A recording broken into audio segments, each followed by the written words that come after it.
એ લોકો પાસે એક વોશિંગ મશીન તો છે, બધાને ખબર છે. હવે detergent powder, Modi washing powder આવ્યો છે, એટલે એમાં એ ભાઈને નાખે, પછી થોડો પાવડર નાખે, મશીનમાં ફેરવે, બહાર કાઢી નાખે, એટલે પેલો ચોખ્ખે ચોખ્ખો બહાર આવી જાય. અને પછી કે છે મોદીજીએ રામ મંદિર બનાવ્યું, આમાં હિન્દુત્વને બહુ મોટું નુકસાન થાય, તમે આવું ન કરો. સલાહ આલે છે પાછા આવ્યા, અને મૂર્ખ આપણે સાંભળીએ છે કે આ લોકોને ડેમેજ કંટ્રોલ કરવા તો નીકળ્યા છે, પણ આ લોકોને ફેવિક્વિક મળતી નથી.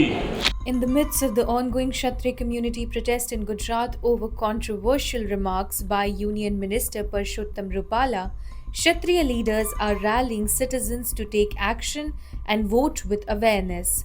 Here's a snippet from a recent gathering in Vadodara.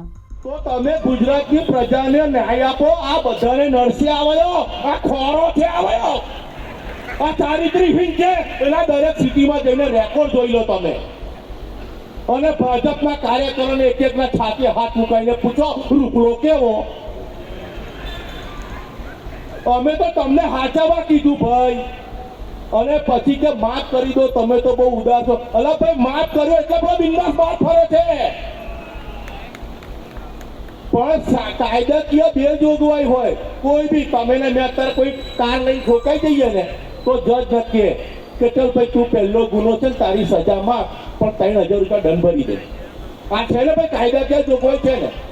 આપણે સજા માફ કરી, પણ દંડમાં તો ટિકિટ કાપો. તમારા મારા પૂર્વજોએ 18 વર્ણ બચાવવા, ગાયો બચાવવા, દીકરી બચાવવા, ધર્મ બચાવવા માટે આપણે માથા આવ્યા છે, સર્વ વર્ણ માટે. અને સર્વ વર્ણ તત્પર છે. હું આભાર માનું છું RSS નો. એમણે મને રાજપૂત પરિયોજનામાં ફરવાનો, અભ્યાસ કરવાનો મોકો આપ્યો. અને આ ખોટા છો. આ લોકોએ આખે ક્ષત્રિય પહેલેથી ગણિતમાં કાચા જ હોય. આપણે 22 કરોડ નથી, 44 કરોડ છે. કેટલા?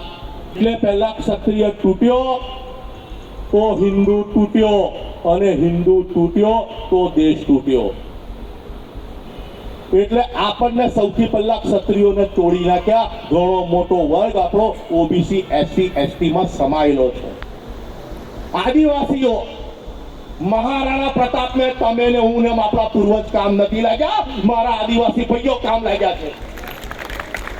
કોઈ દિવસ આદિવાસી સમાજે ક્ષત્રિય સમાજને વિખૂટો નથી મૂક્યો. આ બધી ગણતરી કરવાના દાડા આયા છે આપણા. અને આ કર્મ તમારા ને મારા પૂર્વજોએ કર્યા છે.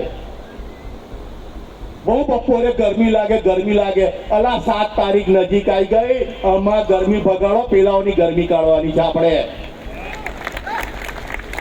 અત્યારે ગરમીઓ બહાર નહીં નીકળીએ ને તો પેલા ડબલ ગરમી ખાઈને આપણા પર કાટ ખાઈને બેઠેલા છે, ધમકીઓ આલે છે. આપણા રાજપૂતો 2000 કેસ થશે, 3000 કેસ થશે. નીકળો, એક પરિવાર 10 પરિવારનો સંપર્ક કરો. પાછા ડિબેટમાં રાજપૂતો આવે છે, ભાડુતી રાજપૂતો. અને પછી કે છે મોદીજીએ રામ મંદિર બનાવ્યું, આમાં હિન્દુત્વને બહુ મોટું નુકસાન થાય, તમે આવું ન કરો. સલાહ આલે છે પાછા આવ્યા, અને મૂર્ખ આપણે સાંભળીએ છે. મોદીજી ભારતીય જનતા પાર્ટી ના આવે તો આપણે બધાએ નમાજ પડવા જવું પડશે, એવું કે છે આ લોકો. બીવડાવે છે. આલા ક્ષત્રિયો જીવે છે. જો ભૂતકાળમાં પણ આવું નથી થવા દીધું, ભવિષ્યમાં બી નહીં થવા દઈએ. એ લોકો પાસે એક વોશિંગ મશીન તો છે, બધાને ખબર છે. હવે detergent powder, Modi washing powder આવ્યો છે, એટલે એમાં એ ભાઈને નાખે, પછી થોડો પાવડર નાખે, મશીનમાં ફેરવે, બહાર કાઢી નાખે, એટલે પેલો ચોખ્ખે ચોખ્ખો બહાર આવી જાય. ક્ષત્રિય પાસે શસ્ત્ર બી છે ને શાસ્ત્ર બી છે.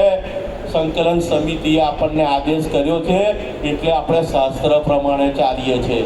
પણ કોઈ એવી મિસઅન્ડરસ્ટેન્ડિંગ નહીં રાખવાની કે બાપુઓની તલવાર હવે કાટ ખવાઈ ગઈ. એક દાડો આવી જજો મેદાનમાં, ખબર પડી જશે.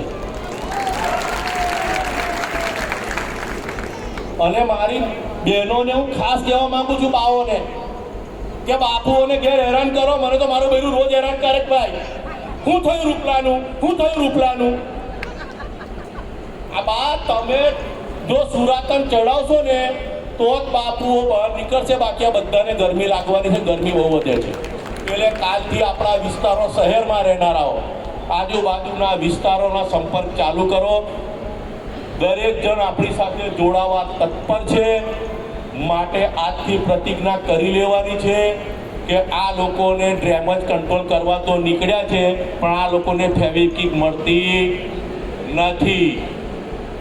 કારણ કે તમે બાપુઓના દિલ તોડ્યા છે ભાઈ. આ ડેમેજ કંટ્રોલ નહીં થાય, ઓર ડેમેજ થશે. આ પુરવાર કરવાનું છે. જય માતાજી, જય માતા રાણી.